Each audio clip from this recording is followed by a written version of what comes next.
Assalamualaikum warahmatullahi wabarakatuh. Perkenalkan, kami dari kelompok 2 ingin mempresentasikan hasil diskusi kami, yaitu persekutuan pengalokasian laba rugi sekutu. Di sini kelompok 2 beranggotakan saya, Feby Putri Setiawati, yang kedua ada Felicia Rachel, yang ketiga ada Amanda Rahma, dan yang keempat ada Citra Khairini Fajri.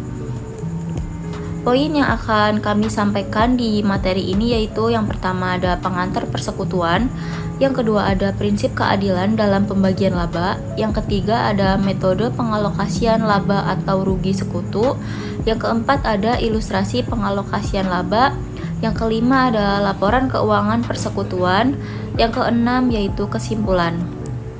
Di sini saya akan mempresentasikan materi yang pertama yaitu pengantar persekutuan. Persekutuan atau partnership adalah bentuk kerjasama dua orang atau lebih untuk menjalankan usaha dengan tujuan memperoleh laba bersama. Tiap anggota sekutu memiliki hak dan kewajiban sesuai perjanjian. Salah satu hal paling penting dalam perjanjian persekutuan adalah pengalokasian laba atau rugi. Jika tidak ada kesepakatan tertulis, laba atau rugi dibagi secara merata. Yang kedua yaitu ada prinsip keadilan dalam pembagian laba.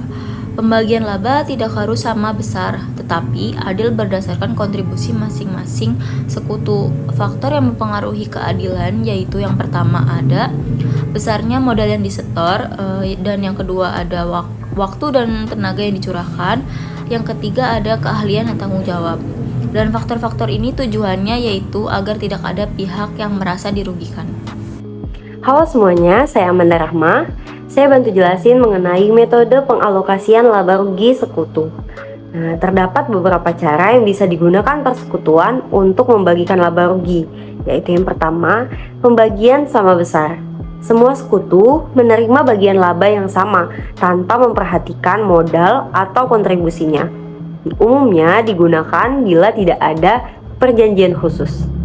Nah, yang kedua, pembagian berdasarkan rasio tertentu. Laba dibagi sesuai rasio yang telah disepakati, misalnya 2:3:5. Nah, rasio ini bisa ditentukan dari kontribusi modal, keahlian, atau kesepakatan khusus.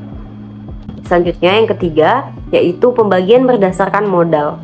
Nah, ada beberapa variasi, yaitu modal awal berdasarkan saldo awal tahun, modal akhir berdasarkan saldo modal di akhir periode, dan modal rata-rata memperhitungkan perubahan modal selama periode berjalan.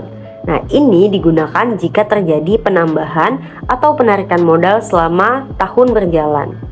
Yang keempat, pembagian berdasarkan bunga modal. Nah, sekutu menerima bunga atas modal yang ditanamkan, misalnya 6% per tahun. Sisa laba dibagi menurut rasio tertentu. Nah, tujuannya memberi penghargaan kepada pemilik modal yang lebih besar. Selanjutnya yang kelima, yaitu pembagian berdasarkan modal.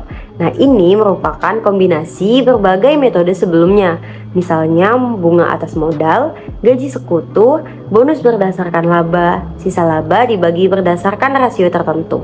Nah, ini biasanya digunakan pada persekutuan yang lebih kompleks. Dan terakhir, pembagian dengan gaji atau bonus sekutu. Sekutu aktif mendapatkan gaji sebagai kompensasi kerja. Bisa juga diberikan bonus kepada sekutu yang berperan lebih besar. Nah, setelah gaji atau bonus dikurangkan, sisa laba dibagi berdasarkan modal atau rasio yang telah disepakati. Pada akhir tahun 2019, Tuan Sera, Tuan Yoda, dan Tuan Zaki sepakat membentuk sebuah persekutuan usaha. Di tahun pertama operasinya, usaha ini berhasil memperoleh laba sebesar 150.000. Masing-masing sekutu memiliki kontribusi modal yang berbeda, sehingga pembagian laba dilakukan secara adil berdasarkan kesepakatan bersama. Contoh pertama adalah pembagian laba berdasarkan modal awal. Modal Tuan Sera sebesar 300.000, Tuan Yoda sebesar 400.000, dan Tuan Zaki sebesar 500.000, sehingga total modalnya ada 1.200.000.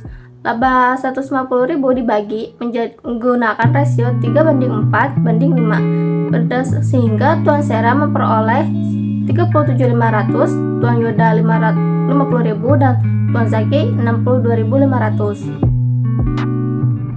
Contoh kedua adalah pembagian laba berdasarkan modal akhir. Modal akhir Tuan Sera 400.000, modal Tuan Yoda 500.000 dan Tuan Zaki 600.000 dengan total 1.500.000.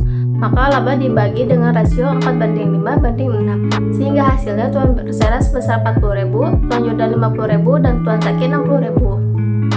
Selanjutnya, di contoh ketiga menggunakan modal rata-rata, yaitu perhitungan modal selama satu periode dengan perhitungan perubahan modal.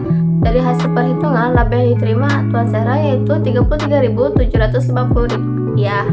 Kemudian ada Tuan Yoda sebesar Rp41.250 dan Tuan Zaki sebesar Rp75.000.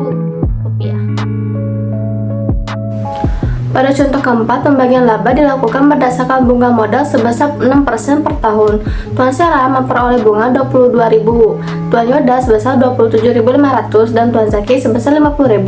Sisa laba sebesar Rp50.000 kemudian dibagi dengan rasio 2:2:1 sehingga total laba yang diterima Tuan Sera Rp42.500, Tuan Yoda Rp47.500 dan Tuan Zaki Rp60.000. Lalu contoh terakhir adalah pembagian laba berdasarkan gaji sekutu.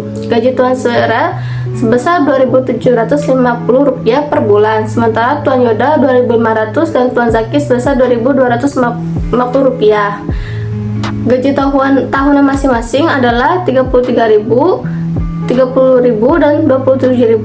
Sisa laba kemudian dibagi berdasarkan modal akhir sehingga akhirnya Tuan Sera memperoleh Rp49.000, Tuan Yoda sebesar Rp50.000 dan Tuan Zaki sebesar Rp51.000. Selanjutnya saya akan menjelaskan contoh nomor 6 dan nomor 7. Yang nomor 6 berdasarkan bonus sekutu, bunga modal 6%, lalu ada Sera pimpinan pendapatan bonus 20% dari laba setelah bonus. Yoda mendapatkan 1/5 bonus Sera, sisa laba dibagi rasio 2:1.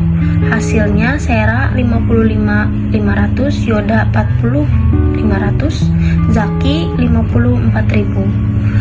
Bonus ditambah laba bersih setelah dikurangi bonus adalah 150. Misalnya X dikurang laba bersih setelah dikurangi bonus 0,20 X bonus yang diberikan setelah dikurangi bonus, maka 1,20 kali 150 X sama dengan 125. 0,20 dikali 125 sama dengan 25.000. Perhitungan labanya bunga modal yaitu yang punya Sera 22.500, yang Yoda 27.500, Zaki 50, lalu jumlahnya 100. Yang bonusnya di 25.000 dari Sera, Yodanya 5.000, totalnya 30. Sisa labanya yang Sera 8.000, Yoda 8.000 dan Zaki 4.000, yaitu total jumlahnya 20.000.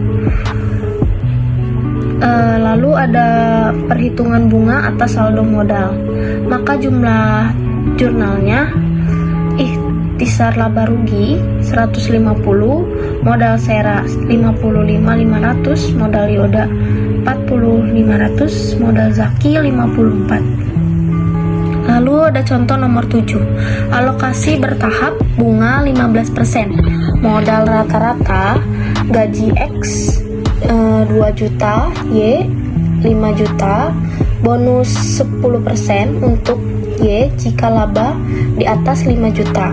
Sisa laba dibagi 60/40. Digunakan bila ada kombinasi kompleks antar syarat. Perhitungannya presentase pembagian labanya ada Aldi, Bayu, yaitu Aldi 60%, Bayu 40%, totalnya 100%. Aldi di 20 juta, Bayu di 8 juta. Laba bersihnya yaitu 10 juta.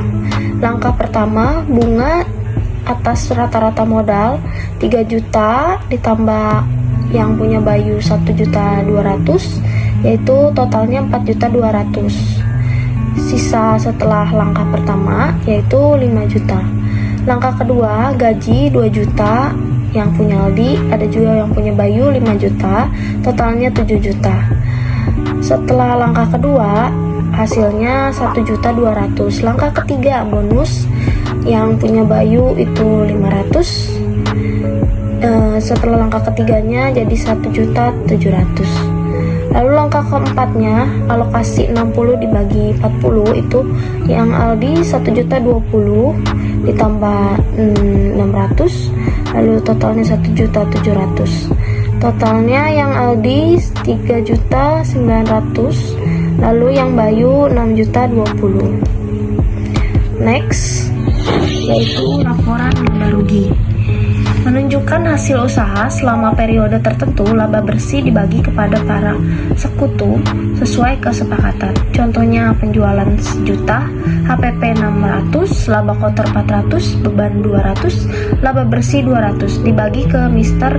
Q and Mr. W sesuai bunga dan gaji.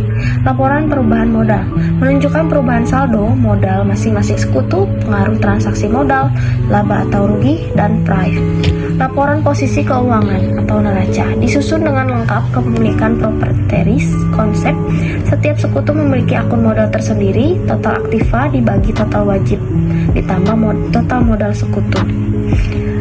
Selanjutnya terakhir kesimpulannya adalah persekutuan merupakan bentuk kerja sama yang menuntut kejelasan dalam pembagian laba dan rugi antara para anggotanya. Pembagian tersebut tidak selalu harus sama besar, namun harus adil berdasarkan kontribusi modal, waktu, keahlian, serta tanggung jawab masing-masing sekutu. Berbagai metode dapat digunakan, mulai dari pembagian berdasarkan modal awal atau akhir, bunga atas modal, pemberian gaji, hingga bonus sekutu. Dalam praktiknya, persekutuan juga dapat mengombinasikan beberapa metode agar hasilnya lebih proporsional dan mencerminkan partisipasi nyata tiap anggota. Selain itu, laporan keuangan persekutuan terdiri atas laporan laba rugi, laporan perubahan modal, dan laporan posisi keuangan. Harus disusun secara transparan untuk menggambarkan hak dan kewajiban setiap sekutu. Dengan adanya perjanjian persekutuan yang disusun secara hati-hati, setiap anggota akan memahami hak dan tanggung jawabnya, sehingga mencegah terjadinya konflik serta menjaga keberlangsungan usaha mereka. Jadi intinya dari seluruh materi ini adalah membangun keadilan dan kepercayaan antara sekutu melalui pengalokasian laba yang transparan, logis, dan sesuai kontribusi masing-masing pihak. Sekian dan terima kasih.